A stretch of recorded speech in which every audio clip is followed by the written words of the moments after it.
오늘의 말씀은 사도행전 7장 59절에서 60절 말씀입니다.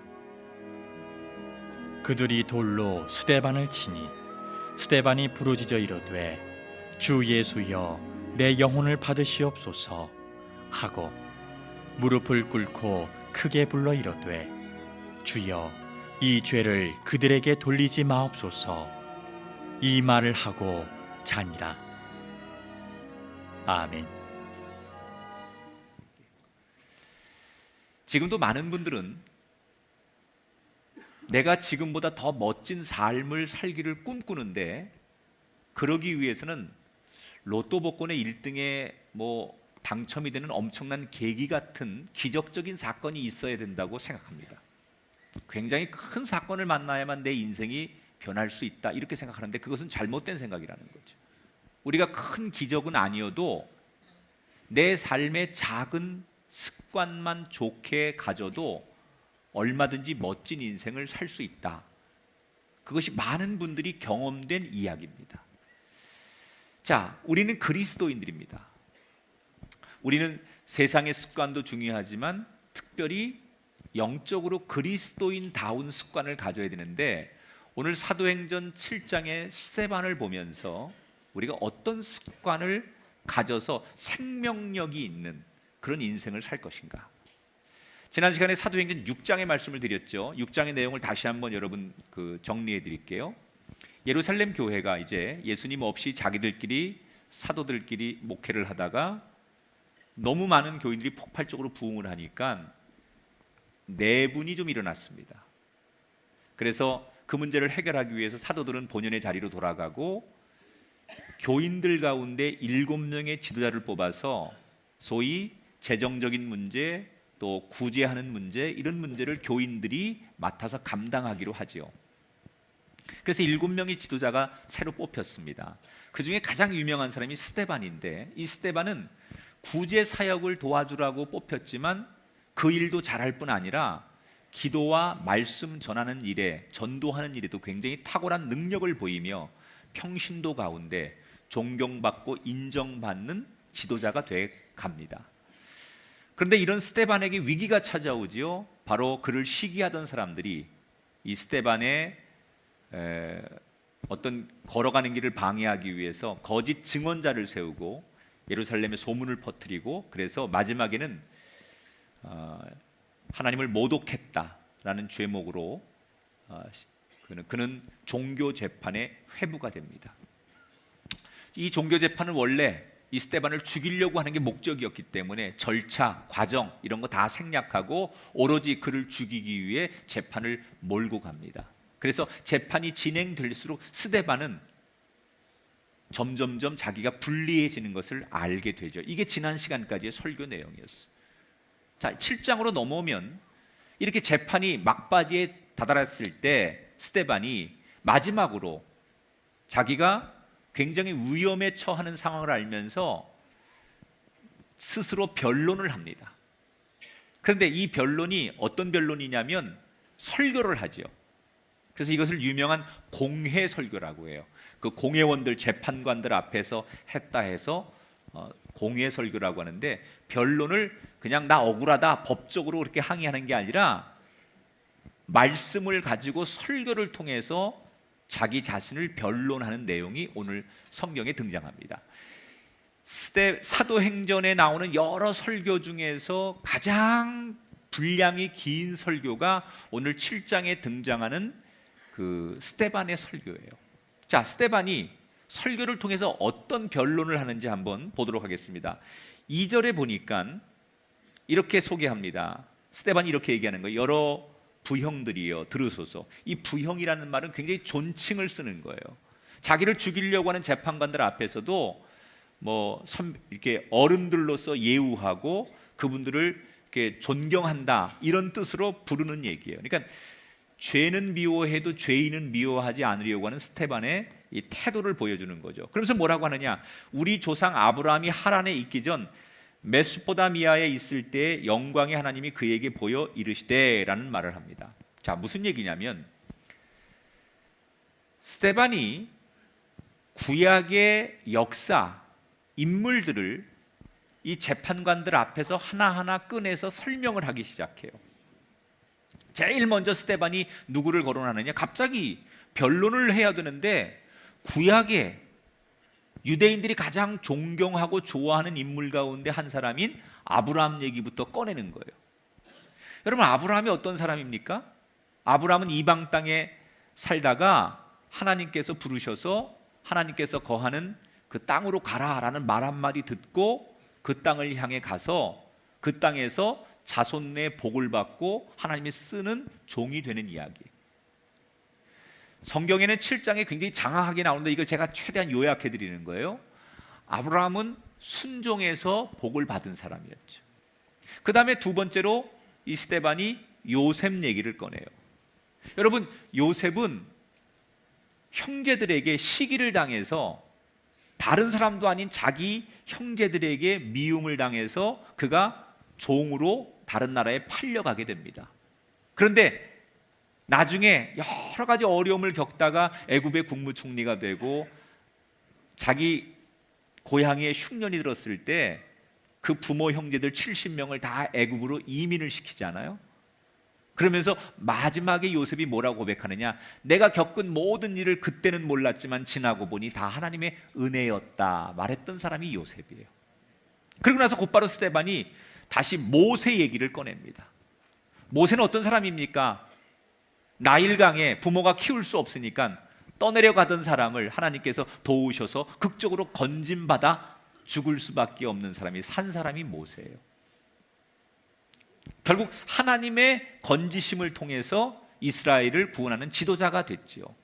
이 모세 얘기를 끝내자마자 스데반이 그렇게 이스라엘 백성들이 아브라함을 통해 요셉을 통해 또는 모세를 통해 큰 은혜를 받았지만 그런 하나님의 은혜 앞에 범죄하고 순종하지 않지만 하나님은 그런 이스라엘 백성들을 버리지 않고 가나안 땅에 들어가게 하시고 다윗을 통해서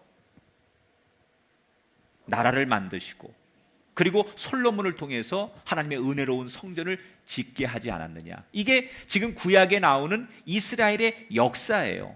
그 이야기를 스데반이 지금 재판받다 말고 변론 시간에 이 이야기를 사람들에게 구체적으로 하는 거예요.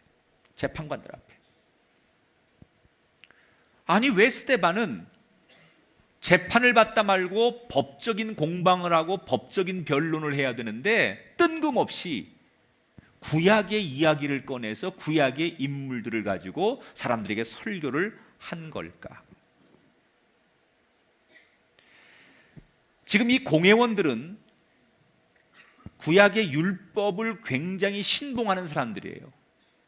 그래서 구약에 대해서는 누구보다도 잘 아는 전문가라고 생각하는 사람들이에요. 그래서 그들이 제일 좋아하는 구약의 인물을 통해서 하나님이 우리에게 말씀하시고자 하는 것을 스데반은 전하고 싶었던 거예요. 자, 스데반은 이렇게 아브라함의 이야기, 요셉의 이야기, 모세의 이야기, 다윗의 이야기, 솔로몬의 이야기를 쭉 꺼내면서 그 내용을, 구약의 내용을 쭉 정리하면서 뭘 말하려고 했던 것일까? 대표적으로 9절에 보면 이런 말이 있어요. 하나님께서 그와 함께 계셨다. 46절에 가면 이런 말을 합니다. 다윗이 하나님 앞에서 은혜를 받았다. 여러분, 지금 유대인들이 그렇게 자랑하고 존경하는 아브라함, 요셉, 모세, 다윗, 솔로몬, 이 모든 사람들이 그렇게 잘 될 수 있었던 것은 그들이 탁월해서가 아니라 온전히 하나님의 은혜였기 때문이다. 스데반은 그 얘기를 해주고 싶은 거예요. 너희들이 그렇게 존경하고 우러러보는 너희들의 조상들, 그 아브라함으로부터 시작해서 다윗과 솔로몬까지 그들이 한 시대에 영웅이 되고 그들이 대단한 인물이 된 것은 그들이 탁월하고 똑똑하고 잘나서가 아니라 하나님이 그들과 함께 하셨기 때문에, 은혜를 입었기 때문에 위대할 수 있었다. 이 얘기를 하는 거예요. 저는 여기서 이 스데반이 구약의 인물들을 쭉 공회원들에게 설명하는 이 얘기를 통해서 큰 은혜와 영감을 얻었어요. 그게 뭐냐면 첫 번째는 아브라함도 그랬고 요셉도 그랬고 나머지 모든 인물들도 마찬가지예요. 다윗, 모세 다 마찬가지예요. 하나님이 부르시기 전에는 이 사람들이 무명이었어요. 아무것도 아니었어요.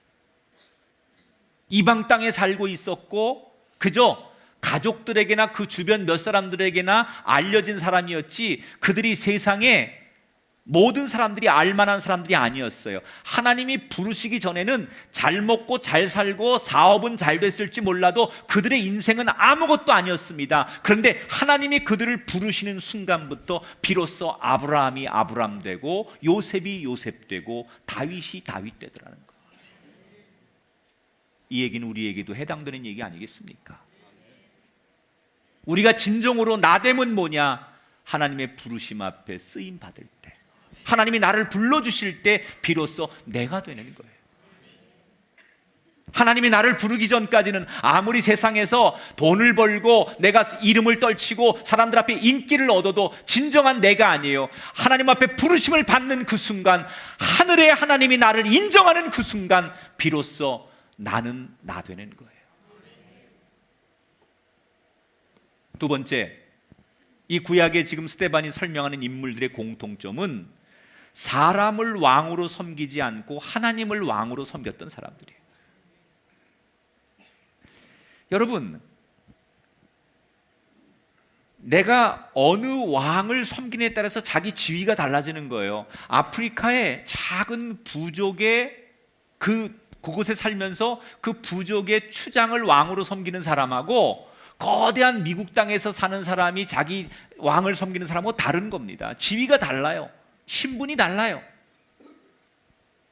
이 땅에 사람들이 나를 왕으로 통치하는 그 신분으로 사는 사람하고 하늘의 하나님이 나의 왕임을 인정하고 사는 사람하고는 그 지위가 껑충 뛰는 거예요.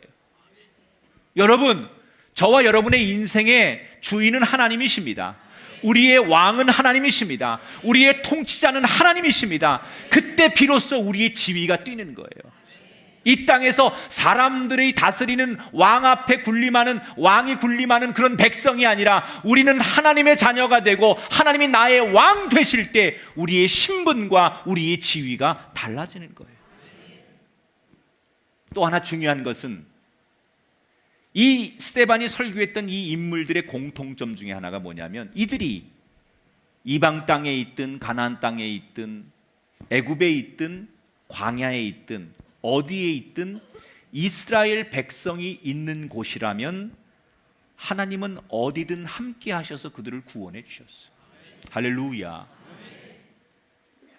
여러분, 거기가 어디든 간에 그게 광야일지라도, 아니 그게 종살이하는 애굽 땅일지라도, 그곳이 여러분 이방 땅일지라도 이스라엘 백성들이 있는 곳이라면 하나님은 늘 그곳에 함께 하셨다는 거예요. 여러분이 인생의 끝자락에 놓이고 때로는 세상 사람들이 바라보지 않는 삶의 깊은 곳에 놓여 있을지라도 여러분이 있는 곳에 하나님이 늘 함께 하심을 믿으시기 바랍니다. 하나님의 백성들이 있는 곳에는 어디든 하나님은 그곳에 함께 하시는 분이라는 거예요. 스데반은 지금 뭘 얘기하느냐? 우리 모두가 다 하나님의 은혜를 입은 사람들이라는 거예요. 이렇게 변론을 오히려 설교할 기회로, 복음을 전할 기회로 쓰면서 마지막에 그 자기를 재판하는 공회원들에게 스데반이 강력하게 이렇게 말하죠. 51절 53절, 목이 곧고 마음과 귀에 할례를 받지 못한 사람들아. 이 말은 너희들이 삐뚤어진 마음 가지고 할례를 받지 못했다라고 이 책망하는 얘기는, 이건 여러분 수치를 주는 거예요. 이스라엘 백성들은 태어나면 내가 하나님 앞에 구원받고 하나님의 백성이라고 해서 8일 만에 할례를 받거든요. 그게 증표예요. 그런데 너희들 할례도 받지 못한 사람들이다. 완전히 그들에게 자존심 상하는 이야기를 하는 거예요. 그러면서 뭐라고 말하느냐? 너희는 천사가 전한 율법을 받고도 지키지 아니하였도다. 율법을 누구보다도 존중하고 그 율법을 믿는 그들에게 율법 어림도 없는 얘기다. 너희들 율법 지키지 못하는 바보들이고 죄인들이다 이렇게 책망하고 야단을 칩니다. 여러분, 저는 이 상황이 인간적으로 납득이 되지 않습니다. 지금 이 공회원들의 재판이라는 것은 예수님을 죽인 사람들이에요. 베드로와 요한을 죽이려고 했던 사람들이에요. 무지막지한 힘과 자기들의 능력과 그리고 자기들이 원하면 모든 것을 다 할 수 있는 사람들이에요. 이곳에 잡혀온 스데반이 자기가 지금 이렇게 말하면 자기 운명이 어떻게 되는지를 몰랐을까요? 그는 알고 있었을 거예요. 내가 이렇게 말하면 마지막 재판의 결과가 나한테 불리하게 사형이 내려질 거라는 것을 이 스데반은 알고 있었어요. 그래서 보통 다른 사람들은 이 공회에 끌려와서 재판을 받을 때 없는 죄도 인정하면서 살려주십시오, 제가 잘못했습니다, 보통 이렇게 말해요. 그런데 스데반은 이렇게 말하면 이 재판의 결과가 나한테 너무 불리해질 것을 알면서도 그 공회원들 앞에 두려워하지 않고 당당하게 그들의 죄를, 교만을 꾸짖었어요. 왜 그랬을까요? 어떻게 그렇게 할 수 있었을까요? 마음에 확신이 있었기 때문에 그래요. 하나님이 나와 함께 하심을, 천국에 대한 확신을. 할렐루야. 여러분, 오늘도 여러분 믿음의 확신에 거하는 스데반과 같은 인생이 되기를 주 이름으로 축원합니다. 이것이 하나님의 뜻이라는 확신이 있으니까 스데반은 두려워하지 않는 거예요. 여기서 저는 아주 중요한 진리 하나를 여러분과 나누고 싶어요. 자, 스데반이 지금 구약의 말씀을 쫙, 구약의 그 역사와 율법과 그 모든 하나님의 인도하시는 구약의 이야기를 거침없이 일목요연하게 아주 정말 사람들이 또렷하게 알아들을 수 있도록 그 모든 것을 짧은 시간 안에 모든 사람들에게 완벽하게 설명했어요. 이건 뭘 말하는 걸까? 이 스데반이 평상시에 얼마나 말씀을 가까이 하고 말씀을 연구하고 말씀에 대해서 깊이가 있었고 말씀에 대해서 사모했는지를 증명해 주는 거예요. 여러분, 스데반이 지금 이 죽음의 위기의 상황에서, 재판이 어려운 이 상황에서 이렇게 구약의 말씀을 조금도 거침없이 일목요연하게 설명할 수 있었다는 것은 그가 평상시에 날마다 말씀을 봤다는 증거예요. 날마다 말씀을 깊이 묵상했다는 증거예요. 만약에 말씀을 보다가 모르는 게 있으면 스승에게 묻고 공부하면서 말씀을 알려고, 말씀을 가까이 하려고 평상시 그의 삶의 습관이 그렇게 돼 있다는 것을 증명하는 거예요. 그리스도인의 거룩한 습관은 뭐냐? 말씀을 가까이 하는 거예요. 우리가 우리 인생의 끝자락에서 어떤 위험과 어려움이 있을 때 우리가 꺼낼 수 있는 최고의 카드는 말씀이 돼야 돼요.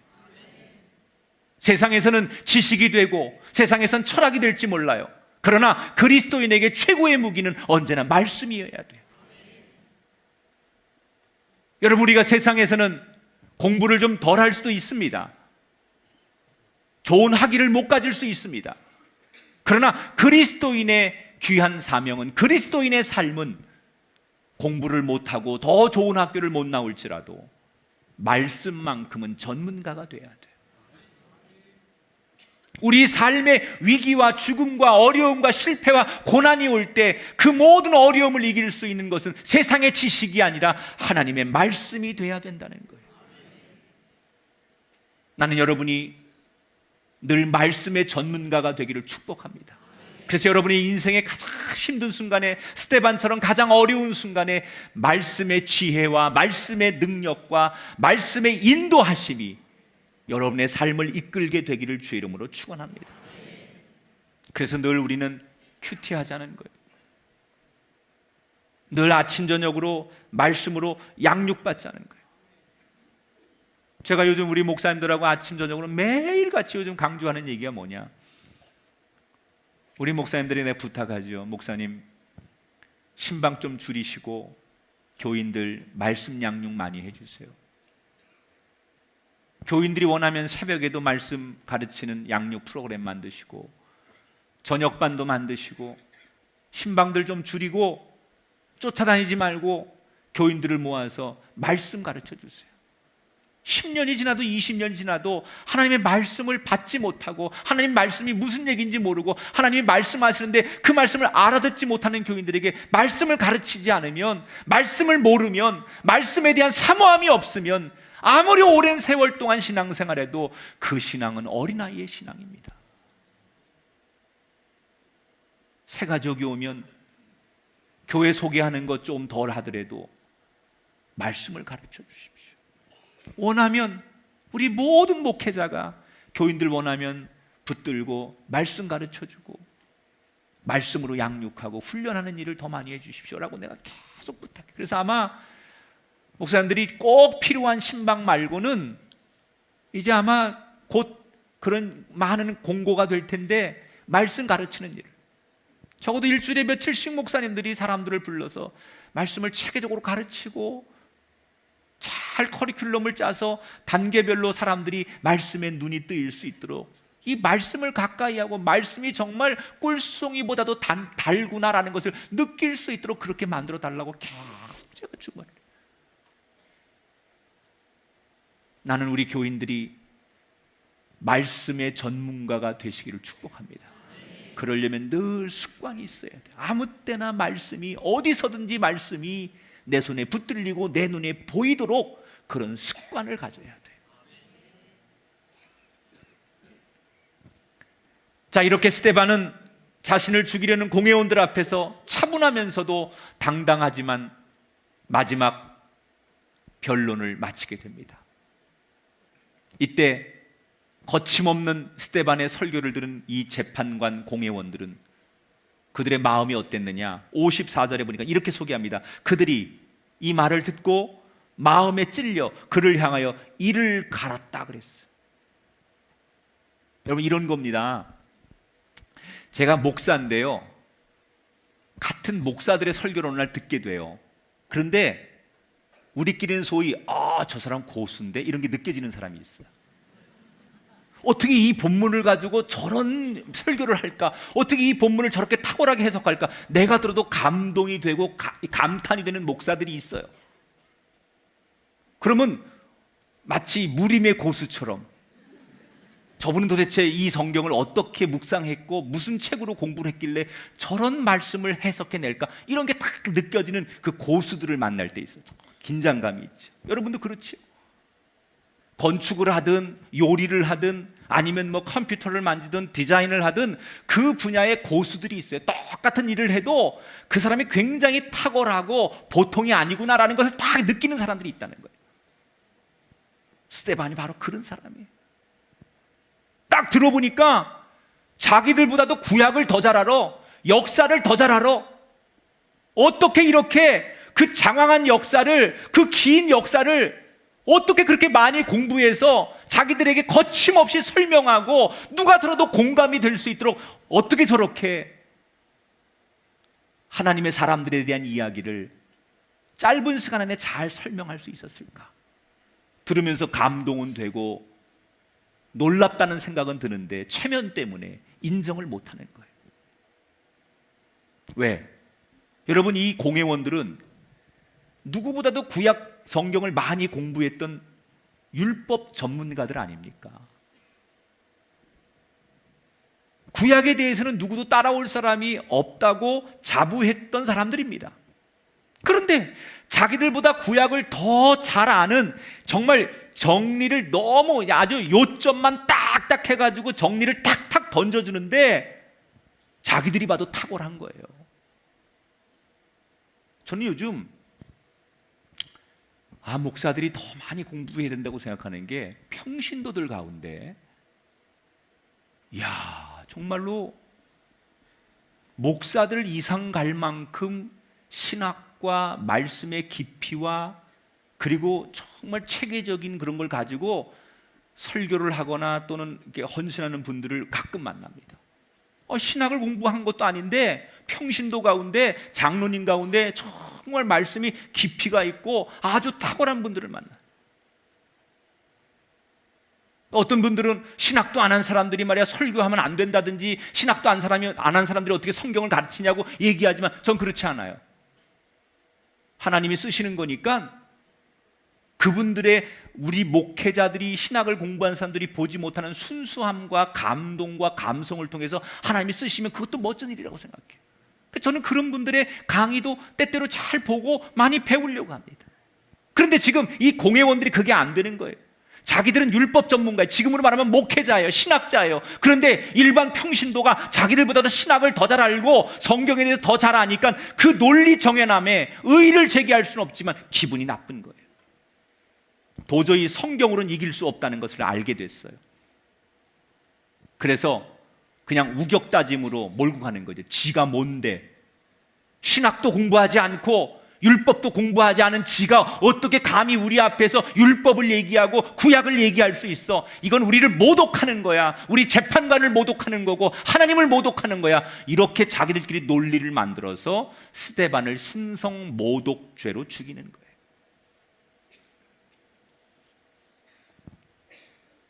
말 그대로 광기에 달아오른 공회원들, 여기저기서 고함과 분노로 저놈을 죽여야 된다고 흥분하기 시작하죠. 스데반은 그 공포스럽고 요란한 분위기에 자기가 곧 사형 판결을 받는 것을 알고 있었어요. 더 이상 희망이 없는 상황에서 스데반은 뭘 해야 될까요? 여러분이라면 이 상황에서 뭘 하시겠습니까? 자, 스데반이 뭘 하는가 볼까요? 55절 56절 같이 읽어볼게요. 시작. 스데반이 성령 충만하여 하늘을 우러러 주목하여 하나님의 영광과 및 예수께서 하나님 우편에 서신 것을 보고 말하되 보라 하늘이 열리고 인자가 하나님 우편에 서신 것을 보노라. 따라합시다. 하늘을 우러러. 스데반이 고개를 들고 하늘을 봤어요. 그리고 자기 앞에 눈앞에 펼쳐진 광경을 보이는 대로 중얼중얼 얘기를 하는 거예요. 뭐라고 얘기하느냐? 저 영광 중에 하나님이 계십니다. 그리고 그 우편에 예수님이 계시네요. 이렇게 얘기를 하는 거예요.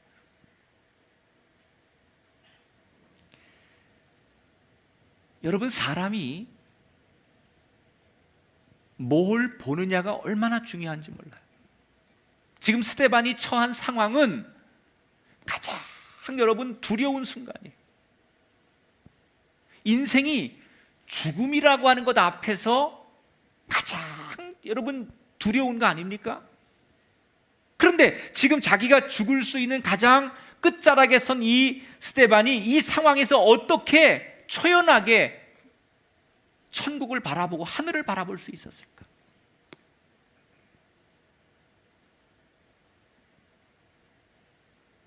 이게 바로 두 번째 우리가 배워야 될 스데반의 습관이에요.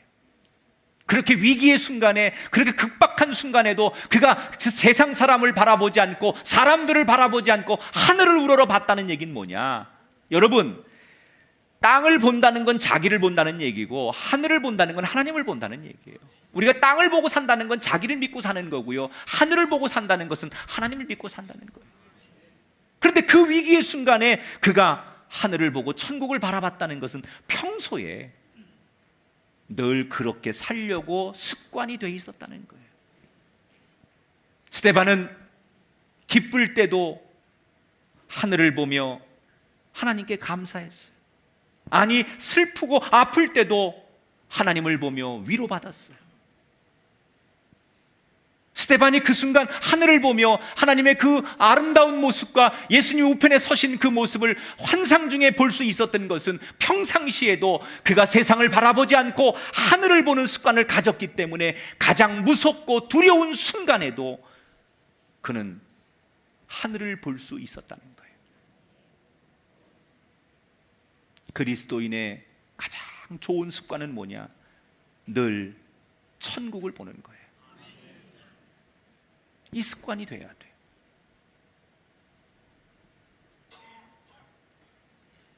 여러분은 평상시에 어디를 바라보십니까? 우리의 시선이 어디를 바라보느냐, 우리의 비전이 어디 있느냐에 따라서 우리의 걷는 인생길이 달라지는 거예요. 20세기 최고의 경영자 잭 웰치의 아내 수지 웰치가 2009년도에 10-10-10이라는 책을 썼어요. 이 책에서 그녀는 이런 얘기를 합니다.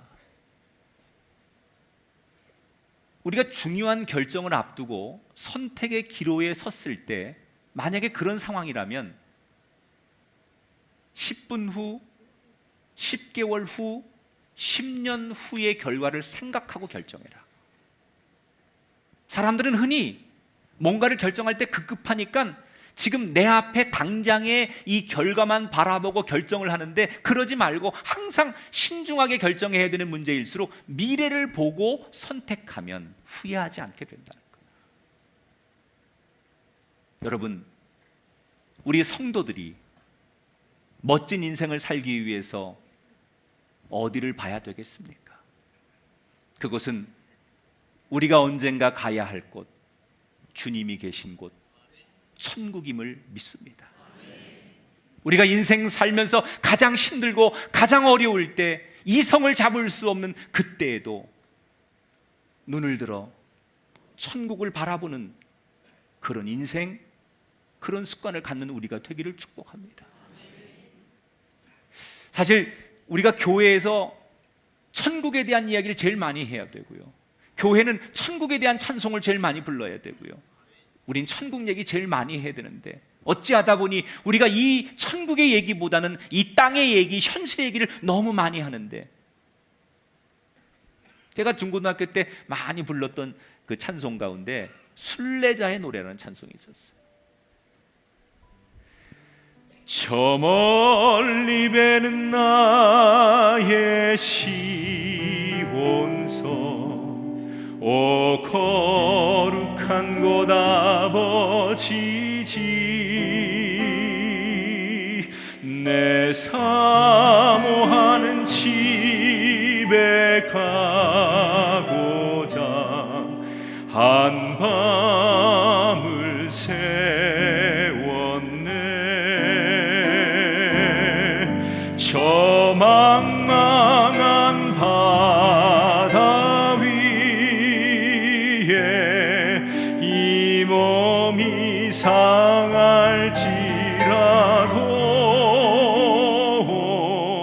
오늘은 이곳, 내일은 저곳 주 복음 전하리. 아득한 나의 갈 길 다가고 저 동산에서 편히 쉴 때 내 고생하는 모든 일들을 주께서 하시리. 빈들이나 사막에서 이 몸이 고날지라도 오늘 주 예수 날 사랑하사 날 지켜주시리.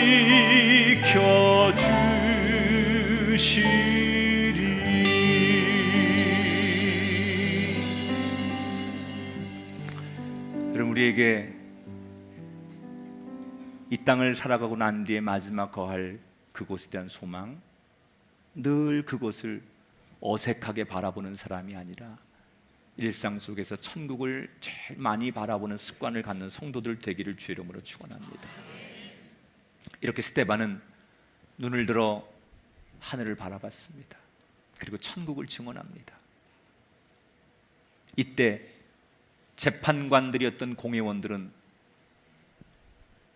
분노를 도저히 참을 수가 없는 거예요. 왜? 하나님이 우리와 함께 하셔야 되는데, 우리들에게 나타나셔야 되는데 저런 죽어 마땅한 죄인에게 하나님이 나타나셨다는 거에 대해서 이 공회원들이 받아들일 수가 없는 거예요. 그래서 재판을 하다 말고 흥분해 가지고 대제사장이 사형 판결을 내려버려요. 그냥 이 스데반이 증언을 한 후에 너무 흥분한 이 재판관들이 더 이상 재판을 진행할 필요가 없다고 생각하고 대제사장이 사형 그리고 땅땅땅 두들겨 버립니다. 57절 58절 보세요. 그들이 큰 소리를 지르며 귀를 막고 일제히 그에게 달려들어 스데반에게 달려들어 성 밖으로 내치고 돌로 쳤다 그랬어요. 감히 하나님을 모독해? 하나님이 어떻게 너 같은 사람에게 신성한 모습을 보여줄 수 있어? 하나님은 거룩하신 분인데 어떻게 너 같은 죄인에게, 너같이 별 볼 일 없는 사람에게 하나님이 당신의 모습을 보인단 말이야. 너는 하나님을 모독했어. 그래서 그를 끌어냅니다. 그리고 돌로 죽이는 공개 처형을 하죠. 이 당시에는 사람을 돌로 처형할 때는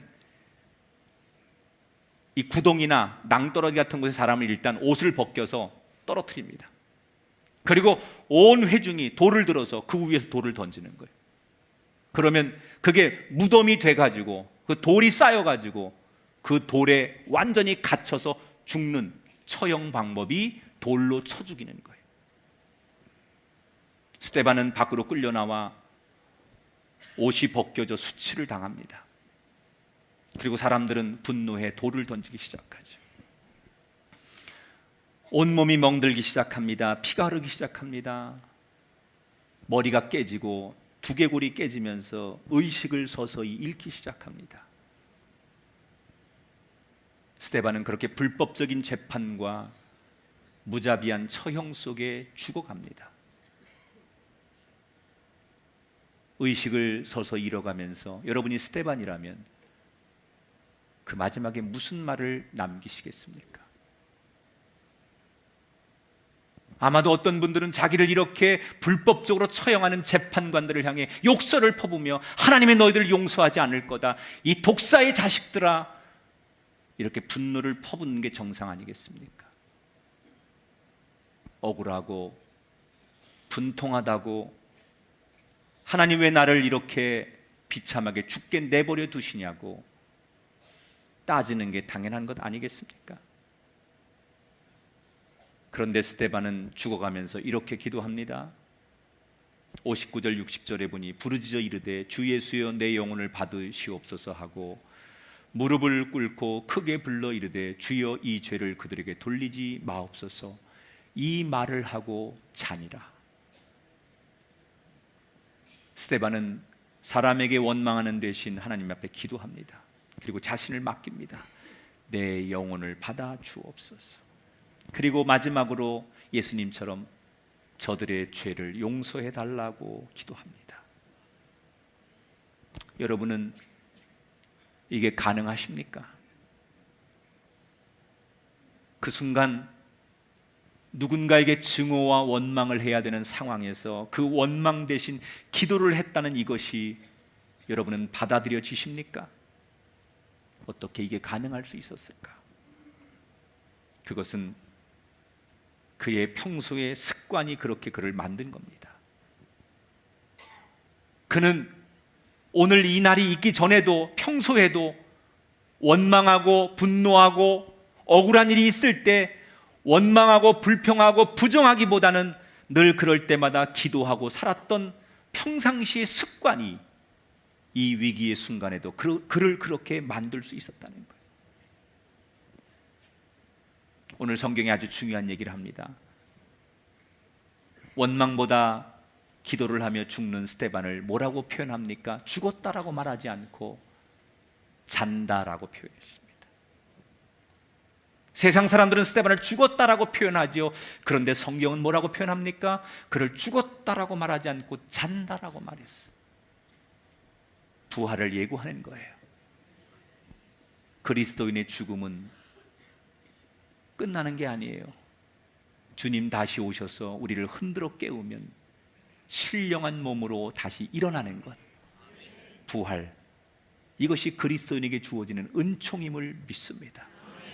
여러분, 세상 사람은 죽으면 그것으로 끝이지만 하나님의 백성들은 죽는 것으로 끝나는 게 아니라 영광 중에 그분이 다시 호련히 오셔서 우리를 깨우시면 신령한 몸으로 다시 일어나는 것, 그것이 우리의 삶인 줄 믿습니다.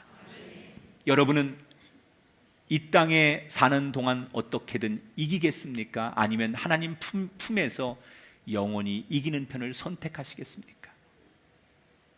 스데반은 이 땅에서 당장 이기는 것을 선택하지 않고 하나님 나라에서 영원히 이기는 쪽을 선택했습니다. 원망하기보다는 늘 기도했던 그의 습관이 사람이 아닌 하나님을 바라보게 만들었던 것처럼, 적어도 예수 믿는 사람이라면 그 어려운 순간에도 원망과 불평 대신 기도하고 묵상하고 하나님을 부를 수 있는 거룩한 습관들이 우리에게 있게 되기를 축복합니다. 인생의 성패는, 그리스도인의 운명은 좋은 습관을 어떻게 갖느냐에 따라 달라지게 돼 있습니다. 오늘 스데반을 통해서 우리는 다시 한번 깊이 묵상해야 합니다. 말씀을 가까이 하십시오. 세상을 바라보지 말고 천국 바라보는 습관을 가지십시오. 원망과 불평은 더 큰 원망과 불평을 낳게 합니다. 대신 하나님 앞에 감사하고 하나님 앞에 기도하면 불평과 원망은 작게 보이고 사라지게 될 것입니다. 스데반처럼 좋은 습관 가지셔서 늘 승리하는 거룩한 인생의 주인공들이 되시기를 주의 이름으로 축원합니다.